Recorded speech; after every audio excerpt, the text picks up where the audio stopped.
Bismillahirrahmanirrahim. Assalamualaikum dan salam sejahtera.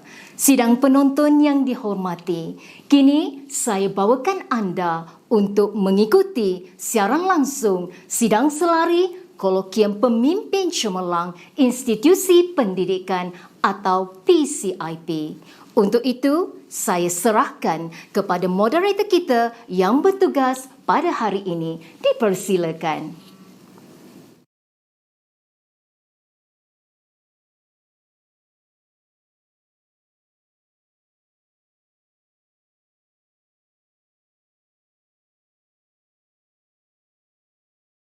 Kolokium Pemimpin Cemerlang Institusi Pendidikan PCIP 2021 untuk sesi yang kedua pada hari yang ketiga ini. Untuk makluman tuan-tuan dan puan-puan, pembentangan kertas kerja pada pagi ini bertemakan pengurusan sumber manusia dan organisasi. Pada sesi ini, kita akan sama-sama ikuti 3 lagi pembentang yang akan membentangkan projek masing-masing.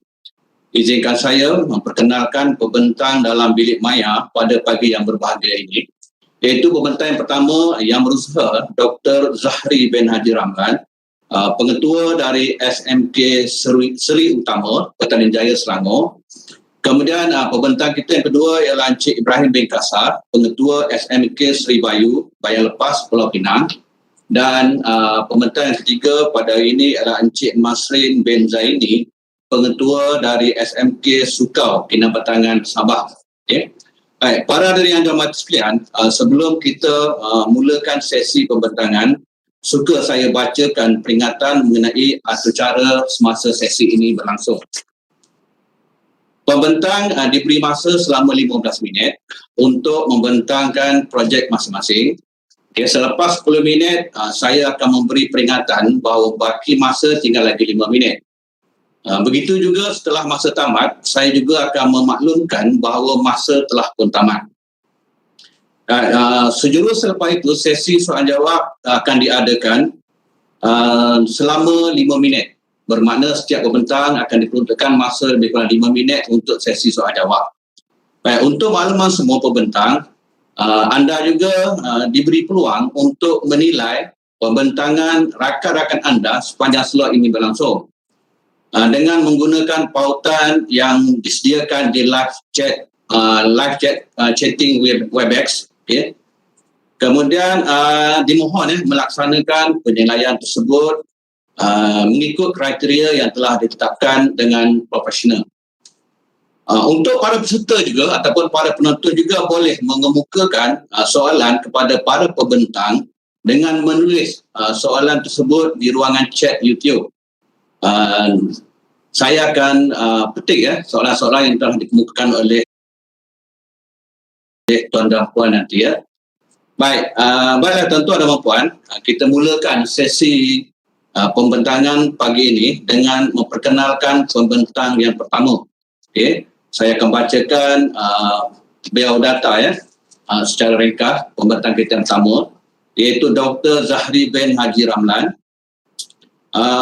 seorang pengetua di Sekolah Menengah Seri Utama Petaling Jaya, telah berkhidmat di Kementerian Pendidikan Malaysia selama 28 tahun dan menjawat jawatan pengetua semenjak 10 Oktober 2019. Okey, dari segi kelayakan akademik, ijazah pertama daripada Universiti Teknologi Mara, kemudian melanjutkan pelajaran ke peringkat ijazah sarjana di Universiti Melaya dan memperoleh ijazah ke Doktor Falsafah PhD di Universiti Melaya. Baik, berdasarkan biodata yang saya dapat ni, orangnya sangat aktif, di mana beliau banyak terlibat dalam penulisan juga penerbitan. Di antara hasil ataupun penyelidikan yang telah beliau laksanakan, reka bentuk modul latihan perkembangan profesional guru dalam persekitaran pembelajaran maya di tahun 2017. Kemudian ICT dalam pengurusan dan kepimpinan pendidikan, iaitu Kolokium ICT Institut Ambil Baki Genting Highland tahun 2013. Dan ada beberapa lagi hasil penulisannya. Dan anugerah yang telah beliau peroleh ini Anugerah Konvensyen Kumpulan Inovasi dan Kreatif Kebangsaan 2011, Anugerah Perkhidmatan Cemerlang Kebangsaan 2011, Anugerah Finalis Inovasi Negara Kebangsaan 2012, Anugerah Pegawai JPN Terbaik tempat kedua, iaitu kategori Anugerah Inovasi 2014, dan Anugerah Tokoh Pekerja Cemerlang 2013, dan Anugerah Konvensyen Kumpulan Inovasi dan Kreatif Negeri, peringkat negeri pada 2012. Dan selain itu, beliau juga sangat aktif dalam menyertai kolokium, konvensyen, seminar dan sebagainya, dan seringkali membentangkan kertas-kertas dalam seminar, kolokium dan juga konvensyen tersebut. Antara kertas yang telah dibentangkan ialah Komuniti Pembelajaran Profesional PLC ke arah pemantapan pembelajaran abad ke-21 ke-21, iaitu pembentang kertas seminar Komuniti Pembelajar Jabatan Mewakili Selangor pada tahun 2016, dan membentang kertas kerja di dalam ICT dalam pengurusan dan kepimpinan pendidikan, itu di kolokium ICT. Institut Abil Bakri Genting Highlands pada tahun 2013. Baik, banyak lagi sebenarnya kalau saya nak bacakan tentang biodata doktor sangat aktif orangnya. Baik, tuan-tuan dan puan, untuk itu tanpa melengahkan masa, saya dengan ini mempersilakan yang berusaha Dr. Zahri bin Haji Ramlan dengan pembentangan programnya yang bertajuk iThinking. Okey, dipersilakan doktor. Boleh nampak tuan-tuan dan puan ya? Moderator, boleh lihat saya punya di skrin sekarang? Ya boleh doktor, nampak. Bismillahirrahmanirrahim. Assalamualaikum warahmatullahi wabarakatuh. Salam sejahtera kepada semua warga pendidik yang hadir dalam sesi kolokium kepimpinan cemerlang PCIP tahun 2021. Yang dihormati Tuan Moderator Dr. Ramli Yaakob, Tuan-Puan Pensyarah IAB, tuan-tuan dan puan-puan pengetua, guru-guru daripada seluruh Malaysia. Alhamdulillah, saya Dr. Zahri bin Haji Ramlan, Pengetua SMK Syurga Utama Petaling Jaya, akan membentangkan perkongsian pengurusan sumber manusia dan organisasi fokus iaitu mengupayakan pemimpin pertengahan yang dinamakan iThinking. Untuk makluman tuan-tuan dan puan-puan, pensyarah pembimbing saya yang hebat iaitu Puan Mariani Rahim. Menekan tidak dilupakan juga kepada SIP Plus saya Puan Hanisa Muhammad Ali daripada PPD Petaling Utama yang sering memberikan sokongan kepada SMK Sri Utama. Profil sekolah Menengah Kebangsaan Sri Utama atau nama asalnya Sekolah Menengah Kebangsaan Jalan 227 telah ditubuhkan pada bulan Disember 1994. Status terkini SMK Sri Utama pada tahun 2021, kekuatan sumber manusia mempunyai 4 orang pentadbir, 1 kaunselor, 4 orang JKMP, 8 orang AKP dan 26 orang guru, dan keseluruhan keupayaan sumber manusia ialah seramai 42 orang. Jumlah murid pula seramai 182 murid lelaki dan 118 murid perempuan, keseluruhannya seramai 300 orang murid. Kemudahan fizikal, 4 blok utama, Mutiara, Nilam, Zamrud dan Delima, dan saya mula berkhidmat di SMK Syurga Utama pada 10 Kekuatan sekolah kita ukur dari segi SWOT, SOC dan WOC. SMK Syurga Utama adalah sekolah yang berpotensi untuk melakar pelbagai kejayaan sekiranya potensi sedia ada diupayakan secara maksimum. Berdasarkan analisis yang dilakukan dalam perancangan strategik organisasi, SMK Sri Utama mempunyai teraju utama yang berpengalaman dalam urusan pentadbiran di peringkat daerah dan negeri. Manakala pemimpin pertengahan mempunyai pengalaman pentadbiran melebihi 10 tahun. Pencapaian markah SKPM G2 Standard 4 ialah 92.50 pada tahun 2020 dan sekolah hanya diurus dalam satu sesi. Mengenal pasti isu pembelajaran, status keputusan mata pelajaran SPM. SMK Syurga Utama mempunyai kelemahan dalam prestasi akademik dalam peperiksaan SPM. Analisis 3 tahun peperiksaan SPM mendapati pada tahun 2007 dengan nilai GPS 3.6.38 pada tahun 2018, peratus layak sijil ialah 58.11%, GPS 6.87, dan pada tahun 2019 layak peratus layak sijil ialah 72.73% dengan GPS 6.20. Kalau dilihat di situ, itu ialah yang terakhir waktu saya mula-mula masuk, peratusnya pada tahun 2019 ialah 72% dan GPS-nya 6.20%. Standard selaras SKPM G2, peranan pentadbir, saya tertarik dengan kata-kata mantan KPPM kita, iaitu peranan pentadbir, iaitu merangkaikan titik-titik ataupun connecting the dot, dan selaras dengan SKPM G2, PGB sebagai peneraju, PGB sebagai pembimbing, PGB sebagai pendorong. Inilah yang saya utamakan.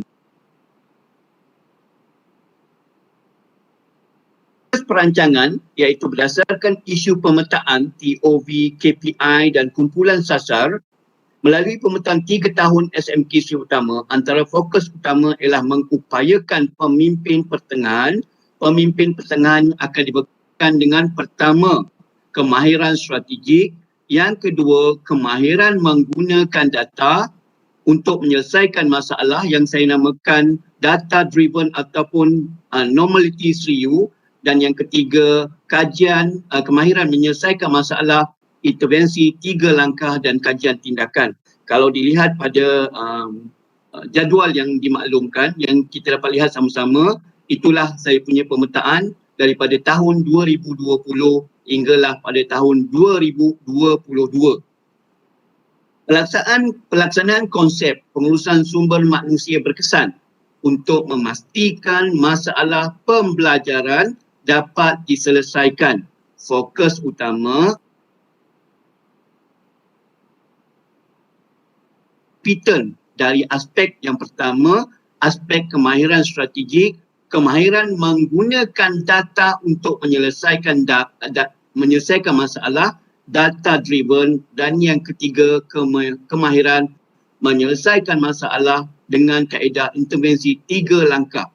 Pendekatan prinsip POLC saya gunakan iaitu merancang, mengurus, memimpin dan mengawal di dalam melaksanakan program ini. Konsep I-thinking ataupun design thinking. Konsep model design thinking atau pemikiran rekaan dipilih untuk memastikan program yang dilaksanakan berimpak tinggi, dijenamakan semula dalam konsep intelligent thinking ataupun I-thinking dengan beberapa penambahbaikan. 5 tahap yang diperkenalkan melalui konsep design thinking, iaitu yang pertama, fahami, yang keempat, prototype, yang kelima, ujian, dan saya tambah satu lagi, analisis keputusan ataupun result. Inilah dia yang membezakan di antara design thinking dengan I-thinking saya, iaitu yang keenam, analisis keputusan. Kelima-lima pendekatan ini akan diberi kepada penolong kanan SLT dan pemimpin pertengahan yang terdiri daripada guru mata pelajaran dan JKMP yang meneraju sektor pembelajaran. Konsep merancang untuk memastikan program pengupayaan pemimpin pertengahan ataupun I-thinking ini dapat dilaksanakan dengan berkesan. Satu, pendekatan model telah diambil. Konsep model design thinking ataupun pemikiran rekaan dipilih untuk memastikan program yang dilaksanakan berimpak tinggi. Kelima-lima pendekatan ini akan diberikan kepada penolong kanan dan pemimpin pertengahan yang terdiri daripada guru kanan mata pelajaran yang menerajui pembelajaran.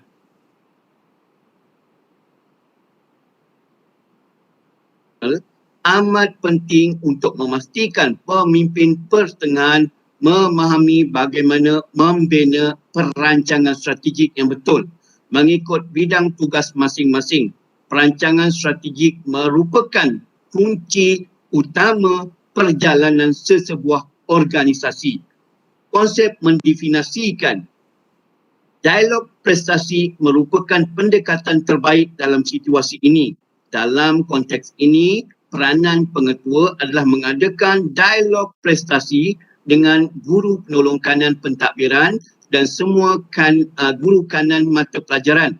Melalui dialog prestasi, JKMP diminta untuk membuat pembentangan berkaitan dengan pencapaian prestasi mata pelajaran yang terdapat dalam bidang masing-masing. Konsep menjana idea. Pada tahap ini, setelah pemimpin pertengahan memahami definisi berdasarkan data dan maklumat sedia ada, bagaimana masalah yang dihadapi dapat diselesaikan. Pemimpin pertengahan akan menggunakan aplikasi yang dinamakan Normality 3U untuk menganalisis data dan maklumat mengikut mata pelajaran. Data digunakan ialah data pencapaian sebenar ataupun TOV dan data unjuran yang dirancang untuk dicapai. Konsep menjana ataupun prototype. Idea terbaik ialah melihat program yang dilaksanakan berkesan. Ialah dengan membina satu prototype. Prototype pengkalan data dibina untuk memastikan semua SLT dan MLT peka terhadap data-data mengikut bidang masing-masing. Prototype ini yang dibina ini dikenali dengan nama One Touch Info ataupun semua maklumat-maklumat yang berkaitan kita letakkan dalam One Touch Info. Dan untuk makluman tuan-tuan dan puan-puan, One Touch Info ni saya sendiri yang telah mengambil inisiatif. SLT dan MLT mengemas kini data-data daripada masa ke semasa mengikut bidang masing-masing. Data melibatkan bidang pentadbiran, pembelajaran, pembangunan murid dan bakat murid, dan fokus utama kita tumpukan kepada pembelajaran. Konsep ujian. Pada tahap konsep I-Thinking, ujian dilakukan untuk melihat interaksi yang berlaku di antara SLT dan MLT. Program dan prototipe yang dibangunkan sama ada berkesan ataupun sebaliknya. Melalui ujian ini, pengetua akan mendapatkan status daripada SLT dan MLT adakah senarai semak yang telah diberi dipatuhi. Yang pertama, mengenal pasti masalah yang dilakukan. Yang ini semua saya sediakan untuk disemak oleh SLT dan MLT. Pertama, mengenal pasti masalah yang telah dilakukan. Kedua, menghasilkan analisis SWOT dan keperluan. Yang ketiga, menyediakan perancangan strategik, plan tindakan dan plan. Dan yang kelima, evidence terhadap keberkesanan program yang dilaksanakan. Kesemua senarai semak ini adalah evidence kepada keberkesanan konsep I-Thinking, kegagalan SLT, MLT mematuhi senarai semak bererti mereka gagal dalam melaksanakan tanggungjawab program ini. Dialog prestasi adalah medan yang paling cantik sekali untuk melihat sama ada pematuhan berlaku ataupun sebaliknya.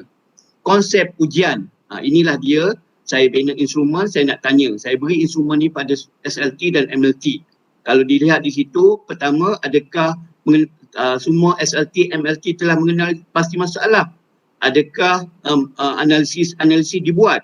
Adakah yang ketiga, menyediakan perancangan strategik?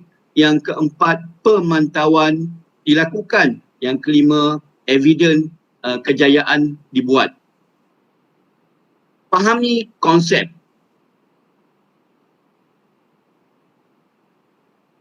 Kan tadi kita ada menggunakan kaedah POLC. Peranan pemimpin memastikan semua aliran kerja dipatuhi. Yang pertama, P, merancang. Fahami perancangan strategik, mengenal pasti masalah, brainstorm, SWOT, perancangan strategik dan sebagainya. Yang kedua, mengurus mendefinisikan pembentangan dialog prestasi, pemantauan, menghasilkan analisis.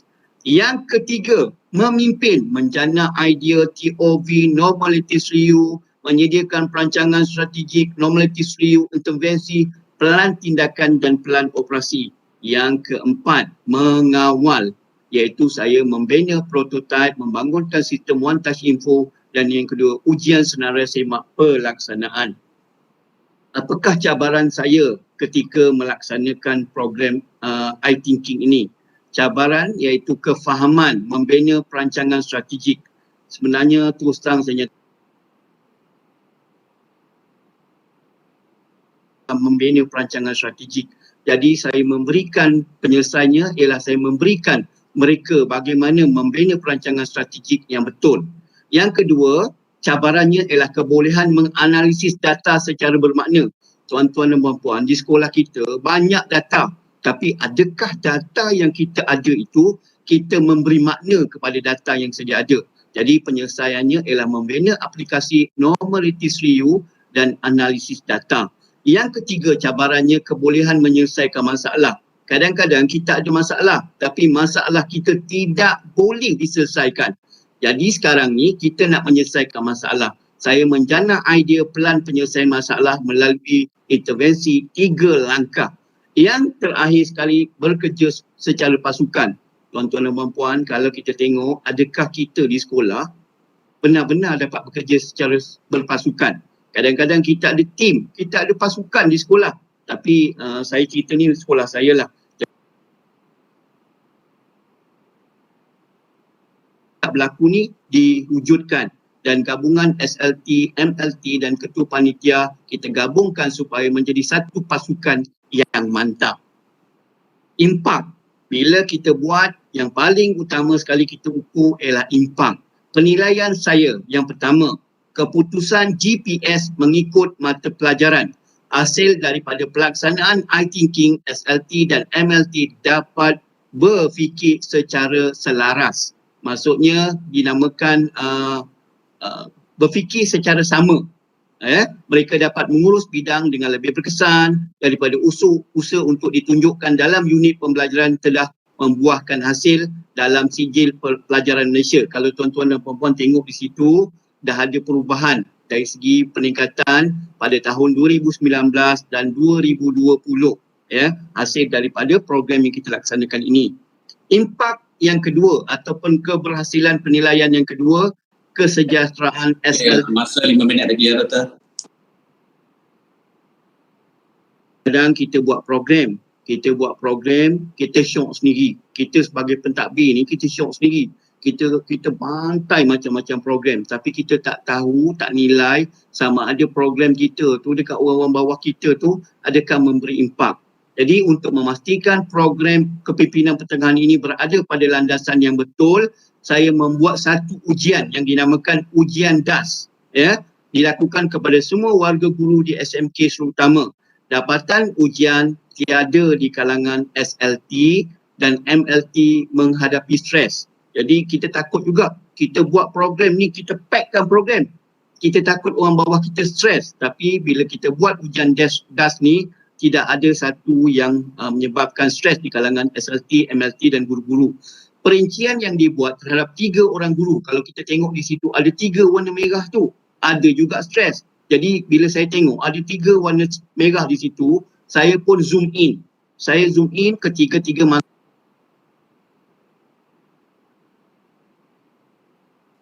dan arahan pengurusan, tetapi masalah guru duka lara berjauhan dengan keluarga masing-masing.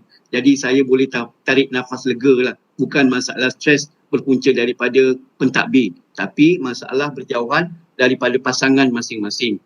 Impak yang ketiga, perbezaan tahun pencapaian SPM. Pelaksanaan iThinking ini berjaya merubah keputusan SPM sekolah menjadi yang terbaik sepanjang 5 tahun. 5 tahun dengan menurunkan bilangan GPS daripada 6.20 kepada 6.13 serta meningkatkan prestasi peratus layak mendapat sijil. Ini merupakan trend peningkatan terbaik yang boleh dibanggakan dan petanda positif bahawa kita akan keluar daripada kelompok 6. Dan untuk makluman tuan-tuan dan puan-puan, pada tahun 2021 ni saya lancarkan satu program yang saya namakan Road to 5. Tak nak lagi duduk dekat 6, kita nak Road to 5.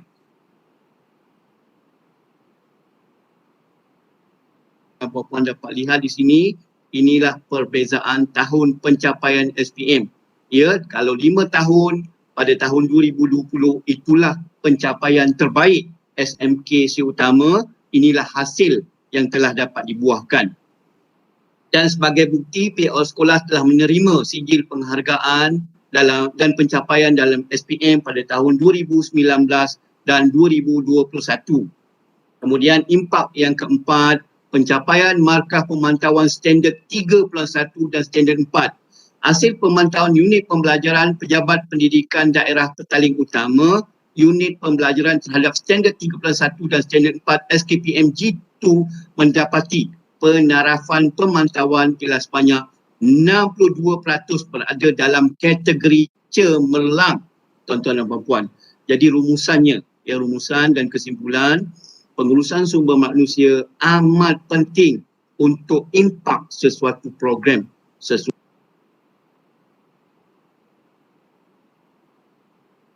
yang betul untuk mencapai sesuatu hasrat. SMK si utama boleh mencapai yang lebih cemerlang di masa hadapan dengan pemilihan strategi yang tepat dan mantap, mengupayakan tenaga kerja ke arah daya fikir yang positif, bekerja secara profesional, menerima perubahan dengan hati yang terbuka, sama-sama memikul tanggungjawab, bekerja dalam satu pasukan, bekerja sebagai satu ibadah adalah kunci untuk memastikan kecemerlangan di SMK si utama pada masa akan datang.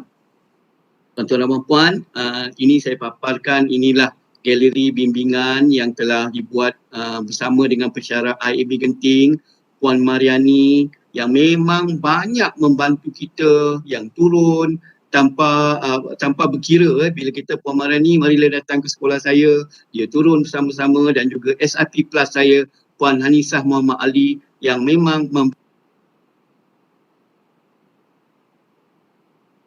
Assalamualaikum warahmatullahi taala wabarakatuh. Saya serahkan kembali kepada moderator kita yang berusaha Dr. Ramli Yaakob. Okey, tahniah atas pembentangan yang sangat menarik yang telah disampaikan oleh Dr. Zahri tadi. Sesuatu pembentangan yang penuh dengan informasi disertakan dengan pelbagai data yang mana program ini saya sempat perhatikan tadi, sempat petik beberapa perkara yang mana program ini diadakan bertujuan untuk memperkasa ataupun mengupayakan pemimpin pertengahan, yang mana dalam program ini diperkenalkan pelbagai konsep seperti konsep menjana idea, konsep prototype, menjana prototype, konsep ujian dan sebagainya, yang mana doktor mensasarkan kumpulan sasar ni supaya kompeten dalam beberapa kemahiran termasuk kemahiran strategik, kemahiran menggunakan data dan sebagainya. Baik, dan akhir sekali seperti yang kita telah sama-sama saksikan, data juga telah dipersembahkan bagaimana sekolah ini telah mencapai kejayaan dan mencapai matlamat yang tak melalui program ini. Baik, ada doktor, soalan saya. Baik, sebelum saya kemukakan soalan kepada doktor ni, rakan-rakan pembentang juga boleh memukakan soalan juga kepada doktor seandainya ada perkara yang ingin mungkin mendapatkan maklumat lanjut dan sebagainya. Kita tak masalah. Sebab buat masa ni soalan daripada penonton pun belum ada lagi. Baik, soalan saya doktor bagaimana doktor mempengaruhi ataupun meyakinkan pemimpin pertengahan ni supaya mereka yakin dan percaya bahawa program ataupun projek yang doktor nak laksanakan ini bakal memberi impak yang besar ataupun memberi impak yang positif pada sekolah. Sebab saya perhatikan dari segi pembentangan tadi, aktiviti itu melibatkan penggunaan data, prototype, strategi dan sebagainya. Agak seperti ialah malam dekat seorang doktor kan, bermain dengan data tu suatu yang orang kata suatu yang biasa. Tapi bagaimana Cikgu Maaf ni doktor meyakinkan para pemimpin pertengahan tadi untuk menerima apa yang doktor nak laksanakan. Silakan doktor. Terima kasih Tuan Moderator. Pertama sekali, perkara yang berlaku di sekolah ialah kita sebagai pentadbir tidak memberi arahan yang jelas. Jadi kalau kita tidak memberi arahan yang jelas, jadi sebenarnya orang bawah kita tak tahu kat mana dia nak pergi. Jadi perkara pertama, arahan kita kena jelas.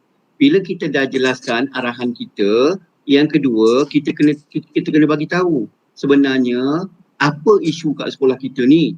isu kat sekolah kita ni ialah prestasi akademik dia yang tak nak, yang memang problem, yang telah berlaku 6 tak keluar-keluar daripada 6. Jadi sekarang ni apa hala tuju kita? Adakah kita nak kekal duduk dekat 6 ataupun kita nak keluar daripada 6 sampai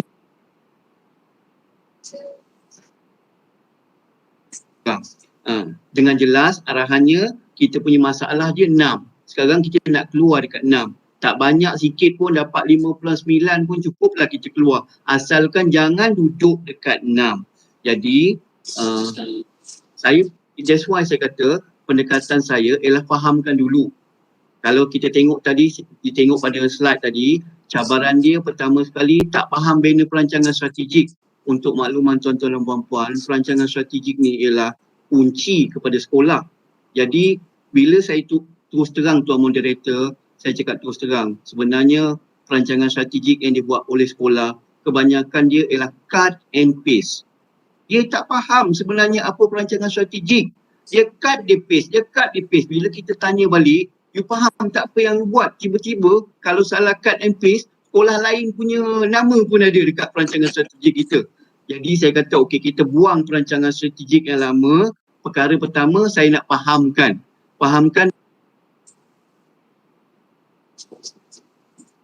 daripada A. Jadi saya ajar dia daripada A bagaimana nak membuat perancangan strategik mengikut tadi saya nyatakan, mengikut SWOT, mengikut brainstorm dan sebagainya, mengikut metric ranking dan sebagainya.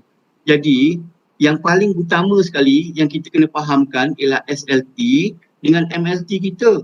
Sebab lepas ni SLT dengan MLT kita ni lah yang akan jadi askar-askar kepada kita. Akan jadi ejen-ejen kepada kita untuk menyampaikan kepada yang bawah. Jadi kalau dia orang ni yang memang kita punya master ni tak faham, macam mana yang bawah-bawah nak faham? Kalau bawah faham pun yang master ni tak faham, memang takkan terlaksana program kita di sekolah. Jadi perkara pertama saya fahamkan dulu kat dia. Fahamkan dia macam mana perancangan strategik. Okey. Kemudian bila dah faham perancangan strategik, saya tunjukkan pula data. Okey, sekarang ni saya tanya. Kita tengok data kita, data kat sekolah kita. Berapa ramai pelajar kita dapat A, dapat B sampai dapat F? Saya tanya. Okey, sekarang ni kita plan kita. Macam mana kita nak ubah dia?